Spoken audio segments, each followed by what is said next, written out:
Leena jewellery मध्ये तुमचं पुन्हा एकदा स्वागत आहे। आज आपल्याकडे लातूरवरून दादा आलेला आहे, लातूरवरून बाईक चालवत आलेला आहे।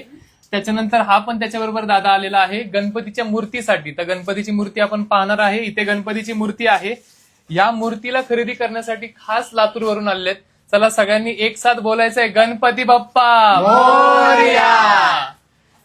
तर सगळ्यांना मी एकच सांगणार आहे की गणपतीच्या मूर्तींचे जे प्रश्न आहेत तुमचे की 10 किलोची आहे का दादा? 10 किलोची आहे का? 10 किलोची आहे। 10 किलोची आहे दादा। भरीव आहे का? हो भरीव आहे। बर दादा, तुला मूर्तीला बघितल्यावर काय वाटतंय? प्रसन्न वाटतंय का? काहीच वाटलं नाही, घेऊन जावं सारखं वाटतंय। ओके दादा, आता लगेच घेऊन जाणार आहे। आपल्याकडे रेग्युलरली पार्सल निघतात हे बघा, इथे खाली बॉक्स आहे।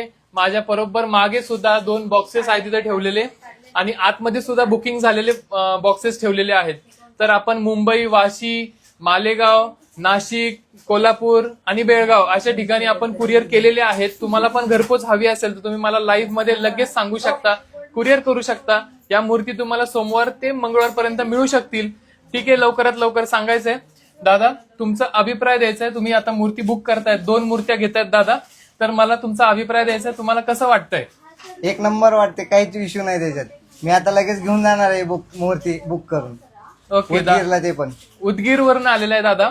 उदगीर, लातूर लातूर उदगीर वरून आलेला आहे। पाहू शकता इथे सगळे आपले कस्टमर आहेत। आपला मेन व्यवसाय आहे ज्वेलरीचा। तुम्हाला कोणत्याही प्रकारची ज्वेलरी लागली, 1 gram jewellery, antique jewellery, temple, customise दागिने, मोत्यांची माळा किंवा तुम्हाला मिळणार आहेत। कुठे यायचंय? लीना ज्वेलरी, धनकवडी, पुणे। ही लाईव्ह मी सेव्ह करून ठेवणार आहे आणि तुम्हाला नंतर पण पाहायला येणार आहे। काही प्रश्न असतील तर खाली कमेंट डाऊन करा। मूर्तीची प्राइस तर मी सांगितलेलीच आहे, फ्लॅट 12,000 रुपीज ओनली। आणि दादाचं आता म्हणणं सुद्धा आलं की या मूर्तीला तुम्ही लाईफ टाइम ठेवू शकता, अशी मूर्ती आहे। आणि आज बाप्पाचं विसर्जन केल्यानंतर जे अवेलना होती ते होणार नाही। ठीक आहे, बोला गणपती बाप्पा मोरया।